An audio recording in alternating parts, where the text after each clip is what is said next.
कैसे हैं दोस्तों? उम्मीद है कि आपको हमारी ई-कैट या एमडी-कैट की वीडियोस पसंद आ रही होंगी। अगर आपने अभी तक हमारा चैनल सब्सक्राइब नहीं किया है तो कोने में मौजूद बेल आइकन को प्रेस कर दीजिए और साथ साथ में रेड बटन को भी क्लिक कर दीजिए ताकि हमारी वीडियोस आप तक पहुंचती रहें और आपकी तैयारी पक्की होती रहे। आइए स्टार्ट करते हैं chapter number 6 video number 2। Chapter number 6 video number 2 के अंदर हमने सबसे पहली चीज़ जो डिस्कस करनी है वो है केसी और केपी के दरमियान में रिलेशनशिप्स। आप एक काम कीजिए कि केसी और केपी को एसोसिएट कर लीजिए रिएक्टेंट्स और प्रोडक्ट्स के साथ। हालांकि केपी का ताल्लुक प्रोडक्ट से नहीं है और केसी का ताल्लुक रिएक्टेंट से नहीं है, लेकिन इसके बावजूद हम इसको एसोसिएट कर लेते हैं ताकि हमें एमसीक्यू समझने में आसानी रहे। देखें, आप ऐसा समझ लीजिए, अगर रिएक्टेंट्स के नंबर ऑफ मोल्स ज़्यादा हैं, रिएक्टेंट्स के नंबर ऑफ मोल ज़्यादा हैं तो केसी की वैल्यू ज़्यादा होगी, और अगर प्रोडक्ट्स के नंबर ऑफ मोल ज़्यादा हैं तो प्रोडक्ट्स के नंबर ऑफ मोल ज़्यादा होने पे केपी की वैल्यू ज़्यादा होगी। अगर दोनों साइड पे नंबर ऑफ मोल्स बराबर हैं तो केसी और केपी बराबर हो जाएंगे। तो हमारे पास लेट से 3 इक्वेशंस हैं। सबसे पहली इक्वेशन है N2 + 3H2 और आगे जाके ये कन्वर्ट हो रहा है 2NH3 के अंदर। एक और इक्वेशन है 2SO3 और यहाँ पे सल्फर ट्राइऑक्साइड जो है वो डिसोसिएट हो रहा है सल्फर डाइऑक्साइड में और ऑक्सीजन गैस में। और इसी तरह से एक और इक्वेशन है H2 + I2, आगे जाके ये कन्वर्ट हो रहा है 2HI के अंदर। देखिए, फर्स्ट इक्वेशन में हमारे पास N2 + 3H2, अगर आप रिएक्टेंट्स की साइड के मोल्स देखेंगे तो रिएक्टेंट्स में हमारे पास मोल्स हो जाएंगे 1 + 3 4 और NH3 के मोल्स हो जाएंगे हमारे पास 2। लेकिन रिएक्टेंट्स के मोल्स ज़्यादा हैं और प्रोडक्ट्स के मोल्स कम हैं, तो यहाँ पर आप ये कह सकते हैं कि केसी की वैल्यू ज़्यादा होगी और केपी की वैल्यू कम होगी। इसी तरह से अगर आप रिएक्टेंट्स में देखेंगे तो रिएक्टेंट्स में हमारे पास मोल्स हैं 2 और प्रोडक्ट्स में हमारे पास मोल्स हैं 2 + 1 3। देखें, अगर आप यहाँ पर देखेंगे तो प्रोडक्ट्स के मोल्स ज़्यादा हैं और रिएक्टेंट्स के मोल्स कम हैं, तो यहाँ पर केपी ग्रेटर हो जाएगा और केसी स्मॉलर हो जाएगा। इसी तरह से अगर आप बात करेंगे हमारे पास थर्ड इक्वेशन में, तो थर्ड इक्वेशन में आप फोकस करें अगर तो H2 + I2, H2 के भी 2 मोल्स हैं, मतलब H2 + I2 वाली साइड पे, रिएक्टेंट वाली साइड पे भी 2 मोल्स हैं और HI के भी 2 मोल्स हैं। दोनों साइड पे नंबर ऑफ मोल्स बराबर हैं तो केसी बराबर हो जाएगा केपी के। तो यहाँ पे हम लोगों ने रिलेशनशिप्स ऑफ केसी और केपी को हमने डिस्कस किया। अब नेक्स्ट हमारा टॉपिक है केएसपी सॉल्युबिलिटी प्रोडक्ट। देखिए, केएसपी से रिलेटेड ज़्यादा सवाल एमडी-कैट के अंदर नहीं आते, ना ही तो ई-कैट के अंदर आते हैं, तो इसलिए हम इसकी बेसिक चीज़ों को समझ लेते हैं और आगे बढ़ते हैं। सबसे पहले केएसपी की अगर हम लोग बात करें, देखें केएसपी से मुराद क्या है। केएसपी यह है कांस्टेंट ऑफ सॉल्युबिलिटी प्रोडक्ट, या जिसको हम सिर्फ सॉल्युबिलिटी प्रोडक्ट भी कहते हैं। अब देखें, केएसपी का फॉर्मूला होता है, केएसपी बराबर होता है सिर्फ कॉन्सेंट्रेशन ऑफ प्रोडक्ट्स के, यानी कि सिर्फ प्रोडक्ट्स की कॉन्सेंट्रेशन को हम मल्टीप्लाई करते हैं, रिएक्टेंट्स की कॉन्सेंट्रेशन से हम इसको डिवाइड नहीं करते। KSP is equals to concentration of products. अगर हमारे पास एक इक्वेशन है, लेट से हमें गिवन है Ag + AgCl और AgCl आगे जाके कन्वर्ट हो रहे हैं Ag+ और +Cl- के अंदर, तो यहाँ पे केएसपी निकालने का फॉर्मूला हो जाएगा KSP equals to concentration of silver के आइंस यानी Ag+ के आइंस और मल्टीप्लाई बाय क्लोरीन के आइंस Cl- के आइंस। इनकी कॉन्सेंट्रेशन को हम मल्टीप्लाई करेंगे तो हमारे पास केएसपी आ जाएगा।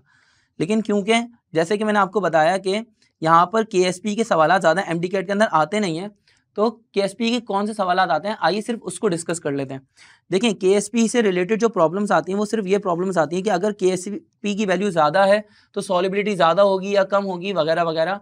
तो आप इसको ऐसे समझ लें कि हमारे पास 4 ऑप्शंस गिवन हैं और 4 ऑप्शंस में हमें केएसपी की 4 वैल्यूज़ गिवन है, और केएसपी की 4 वैल्यूज़ में आपने ये देखना है कि कहाँ पर केएसपी की वैल्यू सबसे ज़्यादा है। तो जिस ऑप्शन में केएसपी की वैल्यू सबसे ज़्यादा होगी तो इसका मतलब कि वो ऑप्शन जिस सॉल्ट को रिप्रेजेंट कर रहा है उस सॉल्ट की सॉल्युबिलिटी सबसे ज़्यादा होगी। नहीं आई मेरे ख्याल में बात समझ में। लेट से आपको गिवन है 4 सॉल्ट्स, आपको 4 सॉल्ट गिवन है NaCl, KCl, magnesium hydroxide MgOH2 और साथ में आपको गिवन है AgCl, या आपको कोई से भी 4 सॉल्ट्स गिवन हो सकते हैं। लेट से NaCl की आपको सॉल्युबिलिटी बता रहे हैं कि 10 की पावर -2 है और KCl के अंदर लिखा हुआ है लेट से 10 की पावर -1 है। और इसी तरह से यहाँ पे आपको अज्यूम कर लें कि आपको गिवन है MgOH2 के अंदर 10 की पावर -12 गिवन है और AgCl के अंदर 10 की पावर -9 गिवन है। हमने इसको अज्यूम कर लिया कि हमारे पास केएसपी की 4 वैल्यूज़ गिवन है। हमसे पूछ रहे हैं कि कौन सा सॉल्ट मोर सॉल्यूबल है। और कौन सा सॉल्ट सबसे लीस्ट सॉल्यूबल है।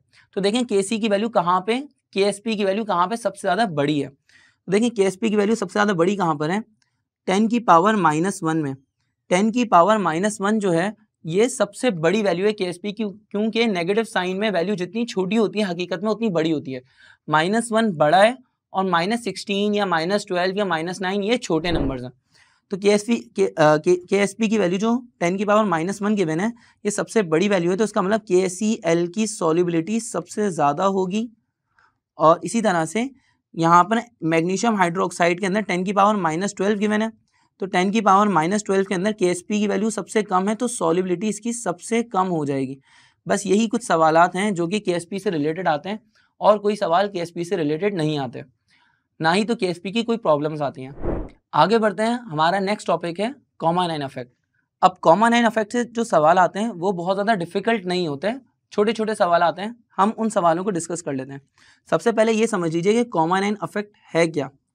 देखें, अगर हमारे पास एक स्पेरिंगली सॉल्युबल सॉल्ट है, लेट से एक ऐसा सॉल्ट जो कि कम्प्लीटली डिसॉल्व नहीं होता, मान लें मैग्नीशियम हाइड्रोक्साइड MgOH2 या लेट से AgCl या CaCO3 कैल्शियम कार्बोनेट, ये कोई सा भी सॉल्ट आप अज्यूम कर सकते हैं जिसके अंदर जो आइंस हैं वो कम्प्लीटली सॉल्युबल नहीं है। तो जब ये डिसोसिएट होता है तो यहाँ पे अगर मैं मैग्नीशियम हाइड्रोक्साइड की बात करूँ तो Mg+2 में टूटेगा और साथ साथ में OH-2 के अंदर टूटेगा, 2OH- के अंदर टूटेगा। तो देखिए हमारे पास ये कैटाइंस आ गया और ये इसके एनाइंस आ गए। अगर हमारे पास सिल्वर क्लोराइड है तो ये टूटेगा Ag+ में और Cl- में। अगर CaCO3 की बात करेंगे तो ये टूटेगा किस चीज़ में, हमारे पास ये टूट जाएगा Ca+2 आइंस में और CO3-2 के अंदर। अब देखें हमारे पास ये जो सॉल्ट्स हैं ये सॉल्ट्स अपने अपने रिस्पेक्टिव आइंस के अंदर टूट चुके हैं, कैटाइंस में और एनाइंस में। अगर मुझे इसमें कैट आइन या ये सॉल्ट प्रेसिपिटेशन की फॉर्म में एज इट इज़ वापसी चाहिए तो मुझे क्या करना पड़ेगा, इस सॉल्यूशन के अंदर एक कॉमन आइन ऐड करना पड़ेगा। अब ये कॉमन आइन कैसे ऐड होगा, लेट्स से हमारे पास मैग्नीशियम हाइड्रोक्साइड है, मैग्नीशियम हाइड्रोक्साइड के अंदर आप NaOH ऐड कर दें। जब आप NaOH ऐड करेंगे तो OH- आइन की कॉन्सेंट्रेशन बढ़ जाएगी प्रोडक्ट वाली साइड के ऊपर, और जब हमारे पास प्रोडक्ट वाली साइड की कॉन्सेंट्रेशन बढ़ जाएगी तो रिएक्शन रिवर्स डायरेक्शन में शिफ्ट हो जाएगा। OH- आइन की कॉन्सेंट्रेशन बढ़ी, प्रोडक्ट की कॉन्सेंट्रेशन बढ़ी, ली चैडलर्स प्रिंसिपल अप्लाई हुआ, ली चैडलर्स प्रिंसिपल अप्लाई होगा तो रिएक्शन जब रिवर्स डायरेक्शन में शिफ्ट हो जाएगा तो हमारे पास रिएक्टेंट्स जो है हमें प्रेसिपिटेशन की फॉर्म में वो वापसी मिलना शुरू हो जाएंगे। अब कौन से रिएक्टेंट्स मिलेंगे, वो रिएक्टेंट्स हमें मिलेंगे जो कि लेस सॉल्युबल थे, कंप्लीटली सॉल्युबल रिएक्टेंट्स हमें नहीं मिल पाएंगे। जैसे कि अगर हम NaOH की बात करेंगे तो Na+ आइन या NaOH जो ये ज़्यादा सॉल्युबल है तो ये हमें नहीं मिलेगा प्रेसिपिटेशन की फॉर्म में।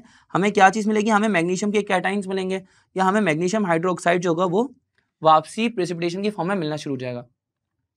इसी तरह से अगर हमने AgCl को डिसॉल्व किया था तो अगर हमें वापसी सिल्वर क्लोराइड वापसी चाहिए प्रेसिपिटेशन की फॉर्म में, या सिल्वर के आइंस हमें वापसी चाहिए प्रेसिपिटेशन की फॉर्म में, तो हम इसके अंदर एक कॉमन आइन ऐड कर सकते हैं जैसे कि NaCl वगैरह।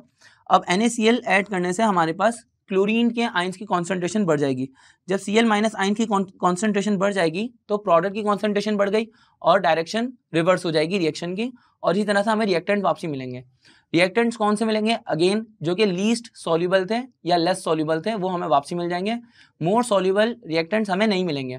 यानी कि अगर हम बात करें हमने सिल्वर को वापसी निकालना है तो हमें NaCl ऐड करना पड़ेगा या KCl ऐड करना पड़ेगा, तो हमें सोडियम वापसी नहीं मिलेगा क्योंकि सोडियम सॉल्युबल हो जाएगा और सिल्वर हमें प्रेसिपिटेशन की फॉर्म में मिल जाएगा। सेम एज कैल्शियम कार्बोनेट की फॉर्म में कि आप यहाँ पे कोई सा भी कार्बोनेट वाला कॉमन आइन ऐड कर दें या कैल्शियम वाला कॉमन आइन ऐड कर दें जिससे कैल्शियम की कॉन्सेंट्रेशन बढ़ जाए।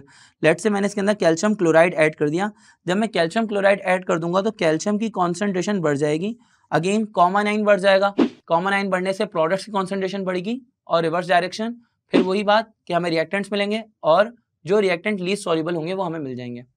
मेरा ख्याल है कि आपको कॉमन आइन इफेक्ट यहाँ पर समझ में आया होगा और इससे रिलेटेड जो प्रॉब्लम्स होंगी वो भी आपको देखने से समझ में आ जाएंगी। हमारी वीडियो यहाँ पर खत्म हुई, चैप्टर नंबर 6 यहाँ पर खत्म हो गया। नेक्स्ट वीडियो में आपसे मिलते हैं इंशाअल्लाह MCQs के साथ। अपना ख्याल रखिए, थैंक यू।